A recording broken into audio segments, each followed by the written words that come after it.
Mana, j'espère que vous allez bien, parce que moi ça va très bien. Pour le moment, je suis pas hyper débordée, mais j'aimerais bien ne pas être débordée, donc on va filmer ça un peu rapidement comme d'habitude. Surtout que si je filme beaucoup, et ben je vais avoir beaucoup de montage, et ce n'est pas mon but parce que j'aimerais bien continuer à vous sortir une vidéo par semaine. Donc c'est parti pour mon bilan film et série du mois de septembre. En plus ça va aller relativement vite, normalement, si je ne m'étale pas trop, puisque j'ai pas vu beaucoup de films au mois de septembre. Je suis même pas du tout allée au cinéma. J'avais dit que je devais aller au cinéma, et en fait j'y suis pas allée. Il me reste... aujourd'hui on est le 30, donc ouais, aujourd'hui on est le 30 et je vais pas au cinéma ce soir, donc c'est râpé. Mais j'ai bien prévu de... Je me suis organisé des petits kiffs de vie, peut-être que je vous en parlerai sur Insta ou un Reels ou quelque chose, mais parce que du coup je me suis instauré ça, j'ai bien prévu de m'y tenir, et voilà, je suis dans un nouveau cadre de vie qui pourrait peut-être mieux me correspondre pour pouvoir faire tout ce que j'ai envie dans ma vie. Bref, donc sans plus tarder, j'ai vu 5 films et 2 séries, dont une qui est en cours, donc je l'ai pas vraiment fini, mais voilà, on n'y est pas encore. Comme d'habitude, je commence par le film qui est sorti le plus anciennement parlant. Donc j'ai enfin vu Pulp Fiction, qui est sorti en 1994, comme un de mes frères, qui est de Quentin Tarantino, mais on n'en parle même plus de ce réalisateur dont j'ai vu tellement peu de films, ce n'est pas possible. Et donc c'est un thriller policier très violent, avec beaucoup de scènes très compliquées, de drogue, de violence, de sang. Et voilà, faut être un peu accroché quand on prévoit de voir Pulp Fiction, parce que moi je m'attendais à rien, je ne savais pas ce qui se passait. On m'avait juste dit, faut que tu regardes ce film, il est incroyable, faut que tu regardes ce film, il est dans ta culture cinématographique obligatoire, tous les cinéphiles doivent avoir vu ce film. Voilà, je m'attendais pas à ça. Après, j'ai pas été déçue non plus. Donc comme Forrest Gump, que j'ai vu au mois d'août, c'était vraiment le film que je devais voir. Je commence à avoir vu un peu tous les classiques cinéphiles, mais il me reste tellement d'autres films à voir et à connaître, donc je n'aurai jamais fini. Mais voilà, c'est une bonne chose de faite. Comme je vous disais, j'ai pas vu beaucoup de films de Tarantino. C'est dommage parce que je pense que Tarantino est quand même un très bon réalisateur. Donc voilà, si vous avez des films de Tarantino à me conseiller, mettez-les-moi en commentaire et je me ferai un plaisir de les regarder. Alors, l'histoire, en fait, je m'attendais pas du tout à ça. C'est 3 histoires qui s'embriquent dans un même film et en fait il faut voir la fin pour comprendre le début. En finissant ce film, j'ai un peu eu la même sensation que pour Fight Club, j'avais envie de revoir ce film. Alors moins, je pense que Fight Club j'ai un peu préféré, voilà, je sais pas pourquoi. Pourtant c'est un peu le même genre de scénario entre guillemets. Ça, en fait ça donne envie de revoir le film et je pense que c'est en ça que c'est un film culte, parce qu'en fait les films de culte on a envie de les revoir à l'infini, à l'infini, à l'infini, à l'infini.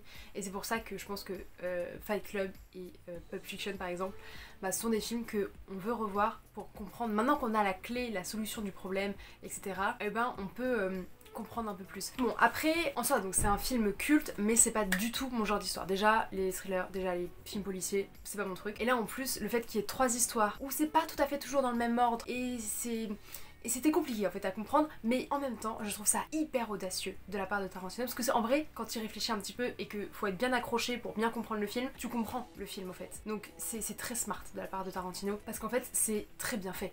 On comprend le fil des 3 histoires, il faut juste pas faire autre chose en même temps. Si tu fais autre chose en même temps, c'est fini. Tu peux pas jouer à Animal Crossing en même temps que tu regardes Pulp Fiction, parce que sinon tu es perdu. Fallait s'accrocher pour pouvoir bien comprendre. Et voilà, mais maintenant si je le revois, je risque de mieux comprendre et je prendrai encore plus de plaisir à pouvoir le revoir. Ce que je vous disais, c'était que c'est un film de narration non linéaire. En fait c'est pas des gens qui vont à un point A, à un point B, à un point C, etc. où ça continue. C'est le bordel et voilà. Mais ça n'empêche que c'est le bordel, mais c'est bien fait. Soyez rassurés. Je vais dire tous les trucs classiques, mais on a une très bonne mise en scène, un très bon scénario, de très nombreux acteurs très connus, que des acteurs incroyables, des répliques cultes sur répliques cultes. D'ailleurs les acteurs, je trouve ça hyper drôle, parce que moi quand j'ai regardé j'étais en mode oh waouh, choc de génération. On a vraiment d'anciens acteurs, genre on a John Travolta de Grease, et on se dit mais qu'est-ce qu'il fout là? Et à côté on a Samuel L. Jackson qui est quand même, je trouve, un nouveau, et du coup c'est vrai que ça fait un peu un choc, et t'es en mode oh what? Quoi? Qu'est-ce qui se passe? Et je trouve ça audacieux de prendre des acteurs de 2 générations différentes, et je pense que ça a plutôt bien joué parce que ça a dû faire venir des vieux cinéphiles et des plus jeunes cinéphiles, enfin vieux jeunes on s'entend, tout le monde, c'est dans la tête que ça se passe. Donc voilà, donc c'est vraiment très cool. Moi il y a un truc aussi, mais ça je pense que c'était l'époque, malheureusement on n'était pas encore très évolué sur ça, et j'ai l'impression que j'en parle à chaque vidéo, mais au niveau des rôles féminins c'était pas très équilibré. Et en plus de ça, moi ce que j'ai pas compris,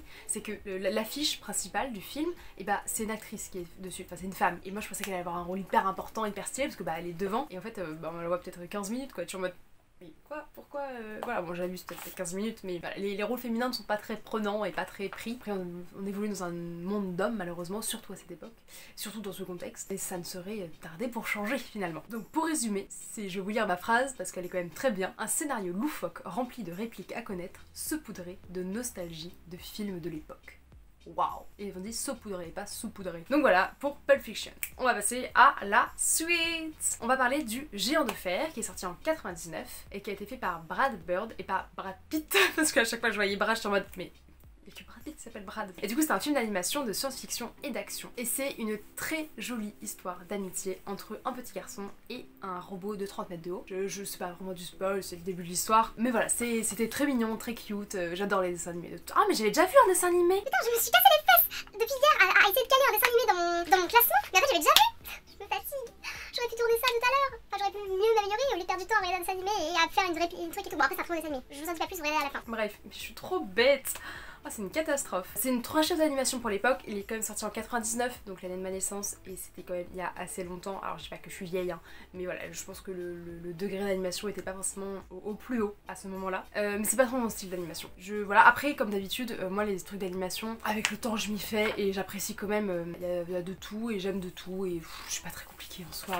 En fait, j'ai juste du mal, au début je tique, je suis en mode j'aime pas trop, et au bout d'une demi-heure je suis en mode ah ouais, finalement ça va. Donc voilà, au niveau du scénario, de l'histoire, elle est très sympa, très sympathique, avec très jolies valeurs. Donc on a un scénario qui est vraiment cool, avec quelques tensions, des questionnements, qu'est-ce qui va se passer après, quelle est la suite, quel est le suite du programme et tout. Voilà, ça c'est intéressant. On a quelques défauts scénaristiques de type genre les arbres cachent le robot, mais par contre après on le voit dépasser les arbres et t'es en mode alors le robot il fait 10 mètres ou 30. Il va falloir se décider parce que voilà.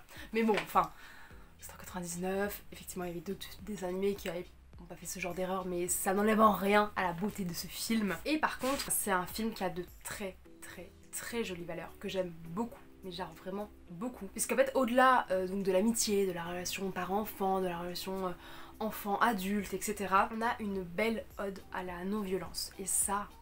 Et c'est si bien fait, si bien dit, j'apprécie beaucoup. Il y a des vraies connaissances, une réflexion qui est faite autour de la guerre, de l'armée, des interventions militaires, et qui sont parfois en fait, en plus dans ce film, tournées au ridicule, et je trouve ça vraiment intéressant et chouette d'aborder ce sujet sous cet angle-là. Et voilà, et du coup c'est un dessin animé qui montre bien que la violence n'a pas réponse à tout. Bien au contraire, je recommande ce dessin animé, ce petit dessin animé. C'est pas mon dessin animé préféré, je pense que c'est le graphisme qui me plaît un petit peu moins. Mais voilà, après ça reste très regardable et très sympathique, surtout pour les valeurs que j'ai énoncées juste avant. Ensuite on va parler du Seigneur des Anneaux, le Retour du Roi.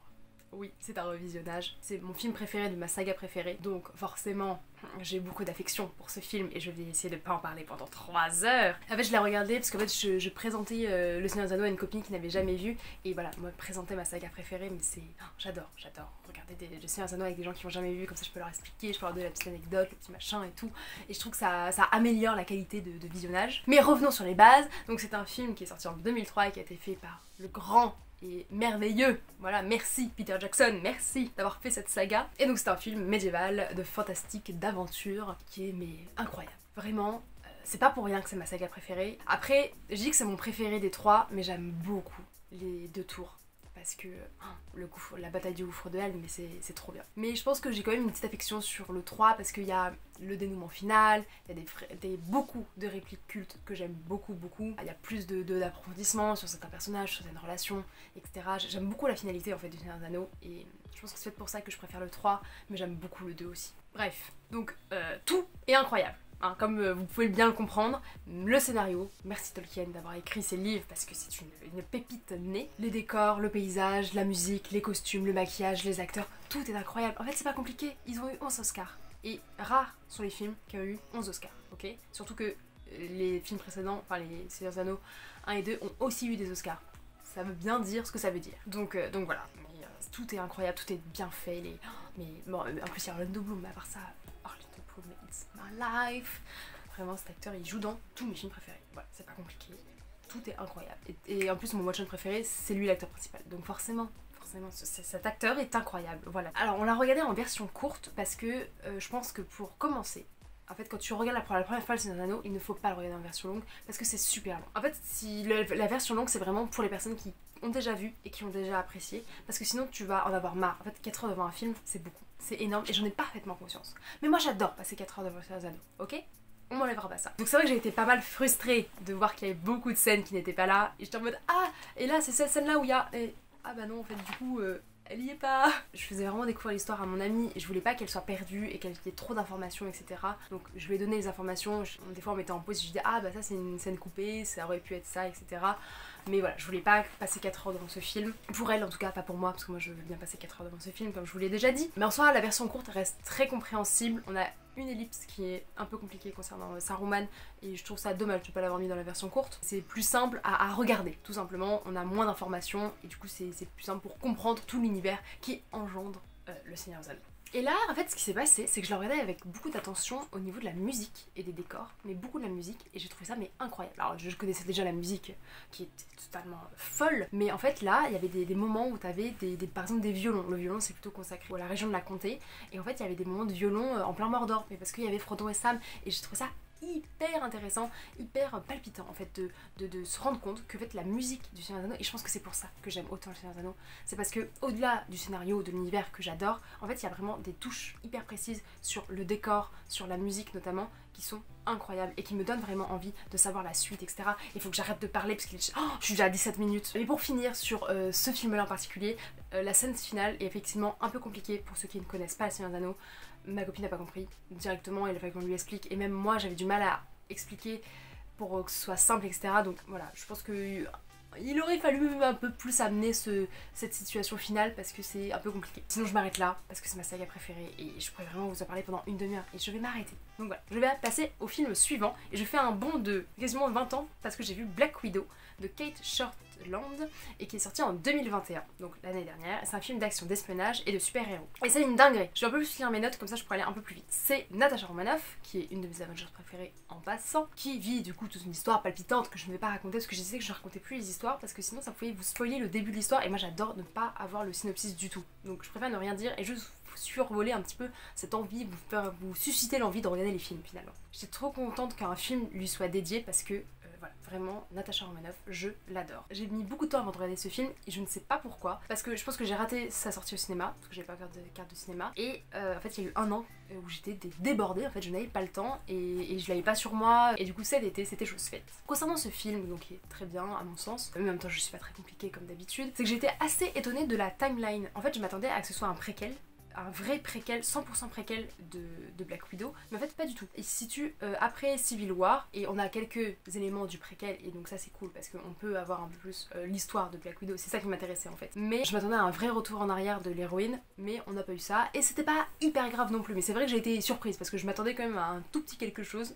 C'est pour ça que je m'attends à rien, parce qu'après je suis déçue. Alors que là je vais même pas à être déçue en soi, si je m'attendais pas à ça j'aurais pas été déçue du tout. Donc il me semble bien que c'est après Civil War, mais du coup ça m'a pas trop déçue parce qu'on avait quand même beaucoup d'informations sur son passé et c'est à ça que je m'attendais et du coup on a tout ce qu'il faut et du coup tout le temps blablabla. On a une très chouette histoire comme d'habitude, un très bon déroulé des événements qui est très facile de compréhension, on a quelques rebondissements qui sont très sympathiques, on a vraiment beaucoup de choses qui sont cool, des choses auxquelles on ne s'attend pas, des choses qu'on n'a jamais vues ailleurs, on a des actrices au top et ça c'est vraiment cool d'avoir enfin des films féministes en fait, donc c'est cool.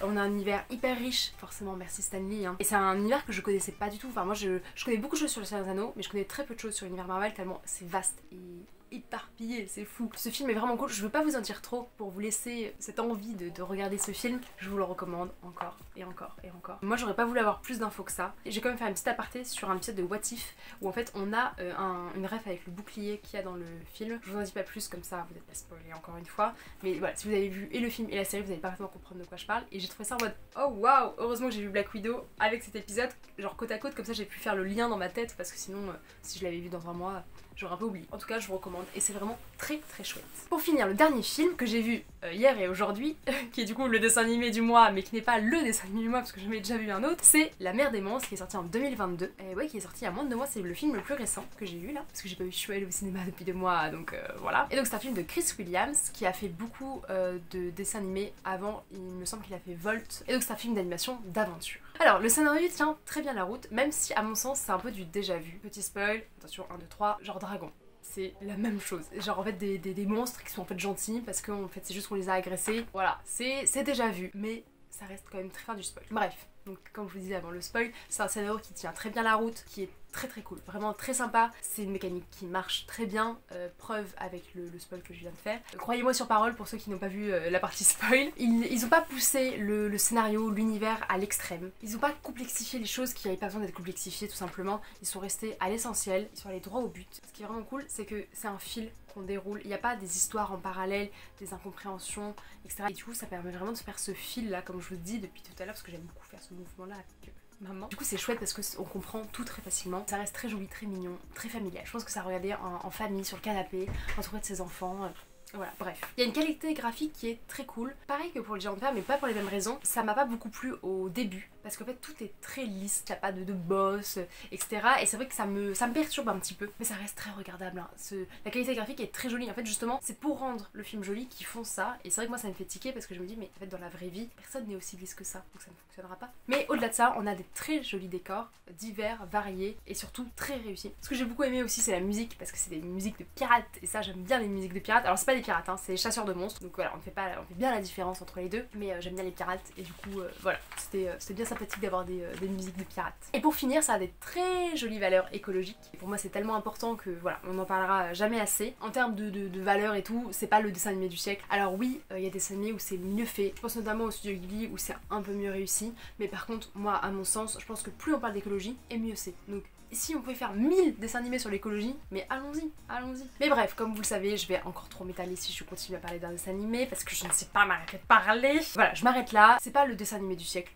clairement pas. Mais ça reste très sympathique à voir en famille, en cocooning, à voir avec pourquoi pas vos potes. Je sais que j'ai des amis qui l'ont vu ensemble et franchement, voilà, je pense que c'est parfaitement regardable et c'est très très sympathique. Ensuite, on va parler des séries. J'en ai vu deux, enfin j'ai vu 2 saisons, dont la deuxième que j'ai pas finie parce qu'elle n'est pas encore tout à fait sortie. Et du coup, j'ai vu Sabrina, la saison 1. Enfin, j'ai fini la saison 1. D'ailleurs, cette semaine, je me suis un peu fait un big watch parce que il me manquait quand même pas mal d'épisodes et je voulais vous parler de cette saison-là parce que je vous avais déjà dit que je regarderais et j'ai pas beaucoup regardé de séries ce mois-ci, comme je vais pas beaucoup regarder de films. Mais qu'est-ce que j'ai regardé? Ah, mais j'ai regardé YouTube, beaucoup. Oh là là, c'est terrible YouTube. Sabrina, c'était très sympathique. Je regarderai la suite, la saison 2, la saison 3. J'aime beaucoup les personnages, etc. Alors juste, je m'attendais pas à ça en termes de conneries. Genre Sabrina, à chaque épisode, elle fait une connerie. Et je suis en mode, mais... Et l'objectif de l'épisode, du coup, c'est de réparer cette bêtise. Et en fait, on m'a expliqué que c'était ce qui se passait dans la sitcom et c'est pour ça que c'est comme ça. Et donc c'est vrai que moi, je m'attendais pas à ça. Après, c'est pas... Enfin, moi, je trouve qu'elle fait juste des conneries de plus en plus grosses et il y a quelques petites incohérences... Enfin, je sais pas, mais... À un moment, elle devient une sorcière hyper puissante, hyper forte et tout. Et l'épisode d'après, elle se fait avoir par des trucs de merde. Et je suis en mode... tu es la sorcière hyper puissante qu'on a vue là juste avant, t'as réussi à faire ci et ça. Et là, t'arrives pas à faire ça. Enfin, je trouve qu'il y a des petites incohérences que moi, je ne comprends pas. Après, c'est magique. Voilà, c'est la résolution à Sabrina. Après, ça reste cool. Enfin, franchement, je pense qu'il faut pas se prendre la tête sur Sabrina. C'est une série un peu comme Riverdale. Et justement, il y a un petit parallèle qui est fait entre Riverdale et Greendale, Greendale c'est la ville de Sabrina, Riverdale c'est la ville de Archie et tout. Et voilà, justement à un moment ils en parlent, j'étais en mode ah oui c'est bon, ils en ont parlé. Par contre, la réflexion que je me suis faite, c'est que du coup je me suis carrément fait spoiler Sabrina dans Riverdale. Si vous n'avez pas encore vu la dernière saison de Riverdale et que vous voulez regarder Sabrina, regardez d'abord Sabrina, puis la fin de Riverdale. Mais voilà, c'est très très cool, on a un univers qui est assez développé et qui justement je trouve est trop survolé. Il y a beaucoup de choses, on aimerait bien en savoir plus et on n'a pas toutes les informations. Je trouve qu'il y a aussi un petit côté à la Lucifer que j'ai adoré, enfin qui est trop cool. Et pour finir, par contre pour ceux qui sont des flippettes comme moi, je ne le recommande pas. En fait là j'ai commencé la série et en soi je l'aime bien et c'est pour ça que j'avais la continuer, mais jamais de la vie je la regarde dans mon lit, toute seule, la nuit, dans le noir. Jamais de la vie. Ça fait peur, mais comme jamais. Je la regarde dans le bus, 2 jours, entourée de gens, et surtout, je fuis les trucs un peu... Voilà, je ferme les yeux, je me cache les oreilles, je suis en mode oh non, pas possible. C'est pas vraiment du spoil, puisque c'est une suite d'histoires, mais il y a un moment, il y a un démon de cauchemar. Et cet épisode-là, mais c'est le pire épisode du monde. J'avais si peur. Heureusement que je la regardais à 8h le matin et que j'ai eu toute la journée pour oublier. Oh, mais ça m'a fait peur, mais comme jamais j'ai eu peur de ma vie. Bon, peut-être pas, j'abuse. Voilà, j'espère qu'ils vont se calmer un petit peu avec les monstres et les trucs qui font très peur parce que sinon moi je vais pas survivre. Voilà. Et pourtant j'aime bien cette série. Elle est cute, elle est chou. Et je pense que je préfère même à Riverdale. Donc voilà, en même temps Riverdale c'est pas ma série préférée du tout. S'il continue à me faire autant peur, je ne survivrai pas, je mourrai de peur un jour et vous aurez plus d'idées de moi et vous comprendrez pourquoi. Voilà. Et pour finir, j'ai regardé, et je suis en cours de regardage, du Seigneur des Anneaux. Enfin, c'est plus Seigneur des Anneaux, c'est les Anneaux de pouvoir, pardon, excusez-moi. Le préquel du Seigneur des Anneaux. Et c'est une dinguerie. J'adore. Alors après, je sais que il y a beaucoup de critiques. Alors j'ai essayé d'éviter les critiques, j'ai essayé d'éviter tous les spoils et tout. J'évite un peu les réseaux sociaux de Seigneur des Anneaux à ce propos. Parce que les gens critiquent, forcément, c'est un univers tellement détaillé, ils peuvent pas tout mettre en une seule série. Donc voilà, moi j'ai vraiment mis à part. Ils ont mis mon univers préféré en série. Je n'en demandais pas plus. Effectivement, il y a quelques légères incohérences, quelques légers trucs. C'est ce genre de détails que les gens pinaillent, mais genre beaucoup, alors qu'à côté, ils ont des décors qui sont incroyables, des musiques qui sont totalement folles, des acteurs qui sont nouveaux et vraiment cool. On a vraiment 3 ou 4 histoires en parallèle, comme d'habitude pour le Seigneur des Anneaux, et ça c'est cool. Ça fait aussi un peu Game of Thrones, sachant qu'il y a House of the Dragon qui est sorti, et oh là là, faut que je regarde. Mais en fait, je les ai pas sur moi. En fait, j'ai Amazon Prime, enfin mon frère a Amazon Prime, il me prête Amazon Prime, et du coup je peux regarder les Anneaux de Pouvoir, et j'ai pas OCS, donc je regarderai House of the Dragon quand je pourrai regarder House of the Dragon. Bref, en tout cas, je pense que les Anneaux de Pouvoir, je vais pas trop vous en parler non plus, parce que je pense que je vais faire une doux dessus. Une fois que j'aurai vu toute la série, comme ça je pourrais vraiment vous faire un avis long et détaillé sur quand même la série de ma saga préférée. Je pense que ça vaut vraiment le coup. J'espère avoir des choses à dire et tout. Je ferai une partie spoil, une partie sans spoil, parce que là je veux juste vous faire survoler, et voilà. Pour tous ceux qui sont un peu fans de Seigneur des Anneaux, foncez. Pour les gros fans, les puristes et tout, n'y allez pas. Vous savez, vous allez pas aimer, vous allez juste critiquer pour critiquer. Arrêtez de critiquer. Voilà, moi j'en ai marre des gens qui critiquent. Laissez les gens kiffer leur vie. Laissez les gens kiffer le fait qu'il y ait les Seigneur des Anneaux en série. Voilà, si vous n'avez pas envie de regarder, bah vous regarderez pas. Et puis voilà. Bref, je donne des ordres, mais moi je trouve que pour le bien-être de la population mondiale, chacun regarde ce qu'il a envie de regarder, et il n'y a pas besoin d'avoir quelqu'un qui dise non, c'est nul. Voilà pour le Seigneur des Anneaux, voilà pour mon bilan film et série. J'ai parlé vite, j'ai parlé beaucoup. J'espère que j'ai 35 minutes, j'espère que je vais descendre à 25 minutes. Parce que pour 5 films et 2 séries, c'est quand même beaucoup, 25 minutes. Mais ce n'est pas grave. En tout cas, j'espère que cette vidéo vous a plu. Si c'est le cas, vous pouvez mettre un pouce en l'air. Si ma chaîne vous plaît en général, vous pouvez vous abonner. Et surtout, bon visionnage. Bisous les pandas. Bye bye. Abonnez-vous les abonnés. Si vous êtes abonné, vous pouvez vous abonner.